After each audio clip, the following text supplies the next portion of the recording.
Well, we're back with Dr. McCullum, principal of Urbana Eudorican High School, and we were just having a nice little dialogue in reference to some of the great things that are going on in that institution.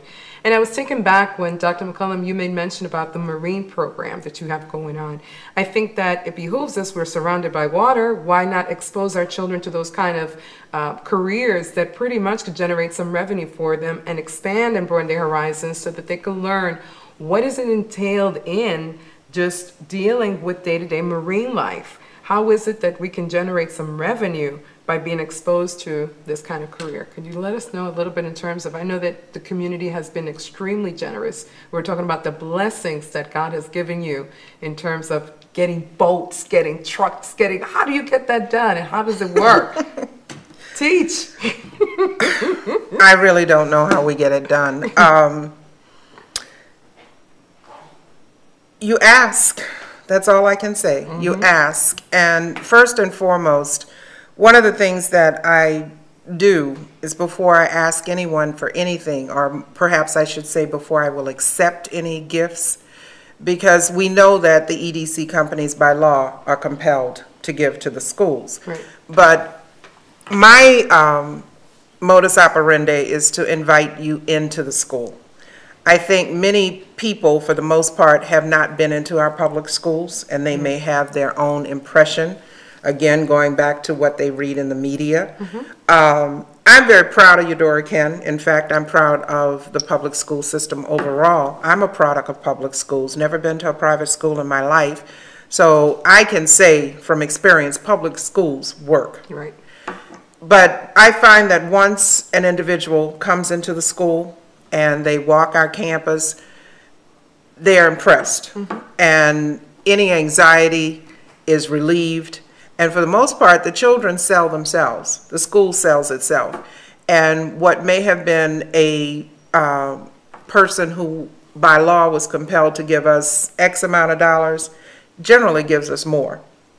And one of the things that I have coined as a phrase is the Urbana Eudorican family. We are a family. I have told the staff this, I tell the students, and just like any family, we have our difficult moments, but we come together, we embrace each other, and we support each other. And I also let individuals know that you're not simply giving us something, you're becoming part of our family. Right. You have a home here in the school, and as you do with your family, you have an obligation and responsibility to support them. But I also want to add to the community, to the businesses and to individuals as well, giving to the schools is not simply a matter of money. Right. You have to give of yourself. And we open our doors. You don't need an invitation. You don't need an appointment. We welcome the community into the school, and we want them to become part of Eudorican. And that is part of our success. In many instances, I find that it's not necessarily money. They need to have the guidance. One of the things we did several years ago was to bring in senior citizens. And we paired them with our students, teaching them computer skills, but at the same time, they bonded with the students, and I found a tremendous change in those students that were working with them. And that was our special education students. So it was a win-win, and this was a situation that did not entail money. But again, for those that have given generously financially to the school, I want to say thank you. But again, educating our children is not necessarily about money. And also educating is not necessarily about being in a classroom. We have to move outside of the classroom. So for those businesses that offer us internships, allow our children to come to their job sites, we appreciate that as well. Absolutely. Let's talk a little bit about those boats that were donated to the school. Why don't we? We've had 2 sailboats donated to the school, and I might add that we have gotten tremendous support from MAG, the Marine Action Group. Red Bailey is one of the persons that spearheads that group, and he's in and out of the school all the time. We've had 2 diesel engines donated to the program that the students are rebuilding, because one of the huge components of operating a boat is also knowing how to maintain your engine. The students have sailed in the Rolex Regatta. They are building small little sailboats that they're out racing in individually against each other. The program is fantastic, and I'm very pleased with it. I want to encourage the marine industry and all individuals who are connected to the marine industry to continue to support this program. The potential for what this program can do has no limits. It has no bounds. And getting our students in this would only be of benefit not to the child, but to the Virgin Islands overall. Exactly. Because we've lost a section of the marine industry. It has moved over to Tortola. We need to bring it back. Exactly. And we need to have individuals readily available who can do the work and support that industry. Well, I'm glad that at least there's initiative being put in place for that to happen. Now, looking at things from a different standpoint, there are some negative elements that also take place in our schools. And it's no surprise, but I just want to bring it out so we can talk about it.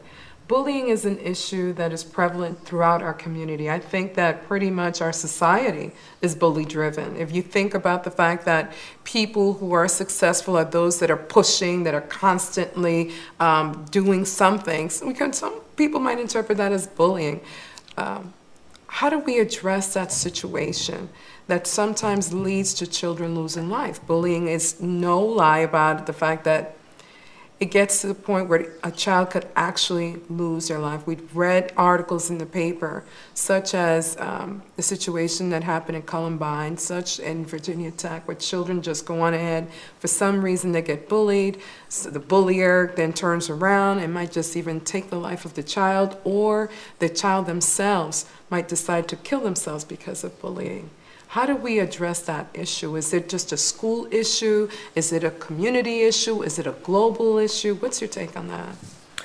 Well, before I go into that, which I will talk about, one of the things I want to say to the audience is overall, our kids are good kids. Right. We have pretty close to 1,000 children at Ivana Eudora Kent.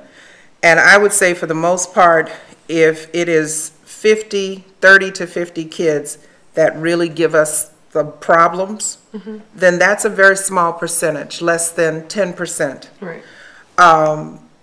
Unfortunately, I think we give too much attention to the negative. Again, I'm going to say the media and what is reported. We need to build up the more positive stories. Yes, bullying does occur. Right. And with teenagers, there's a myriad of things in connection with this. Bullying is not just simply picking on the child that has whatever differences. It may be a physical handicap. It may be that the child is from another island. I've seen that. And with the recent change in demographics, we are now having a large number of children that do not speak English that are coming from Haiti, from the Dominican Republic. Also, another thing that we deal with on the senior high school level is the dating issue of the boyfriend and the girlfriend, and the boys and I don't want to do that. I'm not going to stereotype that, because I've had a situation where the girl has been the one who wouldn't let go. So there are many avenues and angles in terms of what we deal with under that umbrella of bullying. But we are cognizant of this. Right. We train our staff. We have monitors on board. We have counselors on board. We also utilize the services of the Edith Williams Alternative Academy. We utilize the Village.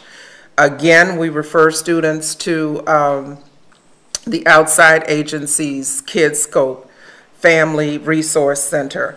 And then we bring in the parents.